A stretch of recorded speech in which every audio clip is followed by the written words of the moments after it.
আসসালামু আলাইকুম প্রিয় দর্শক, কেমন আছেন সবাই?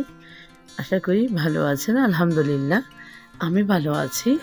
প্রিয় দর্শক, আজ চলে আসছে নতুন একটি মাংসের রেসিপি নিয়ে, লেমনি ফ্লেভার। চলুন ইনগ্রিডিয়েন্টস কী কী লাগছে একটু দেখে নিই। এখানে দেখতে পাচ্ছেন আমি 1 কেজি গরুর মাংস নিয়েছি, হাড়সহ।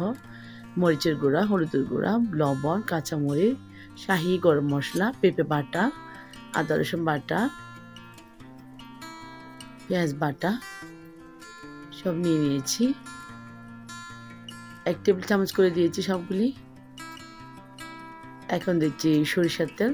এই রান্নাটি হবে সরিষার তেল দিয়ে। এখন দিচ্ছি কাটা পেঁয়াজ বেশি করে দিলে এই স্বাদটা আরও ভালো আসে, খেতে কিন্তু অনেক সুস্বাদু হয়। সবগুলি মেখে নিচ্ছি ভালোভাবে, একদম মাংসের সাথে মশলা সবগুলি ভালোভাবে মিক্স করে নিচ্ছি। এভাবে মিক্স করে নেওয়ার পর আমি 2 ঘন্টা ম্যারিনেট করব। দেখতে পাচ্ছেন এখন 2 ঘন্টা পর। এখন দিচ্ছি আলু, আপনারা পেঁপেও দিতে পারেন।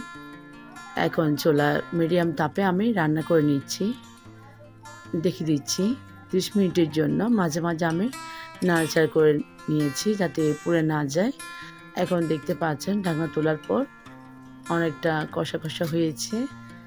প্রয়োজনে আপনারা পানি দেবেন। আমি মাঝে মাঝে একটু একটু পানি দিয়েছি, আবার ডেকে সেদ্ধ করে নিচ্ছি।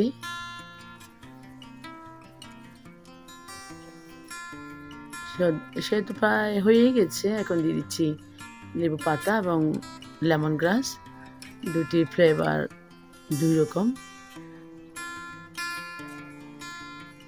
এই লেমনি অ্যারোমাটা কিন্তু অনেক ভালো লাগে, আমার কিন্তু ভীষণ ভালো লাগে।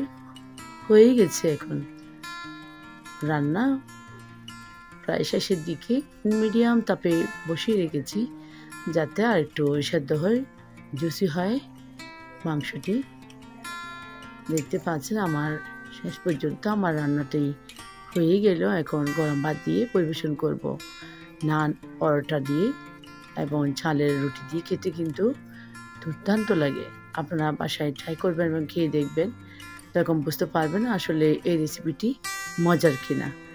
ইনশাআল্লাহ পরবর্তী কোনো নতুন রেসিপি নিয়ে আবার হাজির হয়ে যাব। সবাই আমার পাশেই থাকবে এবং সাপোর্ট করবেন, শেয়ার করবেন সবার মাঝে। রেসিপিটি ভালো লাগলে বাসায় ট্রাই করবেন, খেয়ে দেখবেন। আজ এই পর্যন্ত, সবাইকে ধন্যবাদ। আল্লাহ হাফেজ।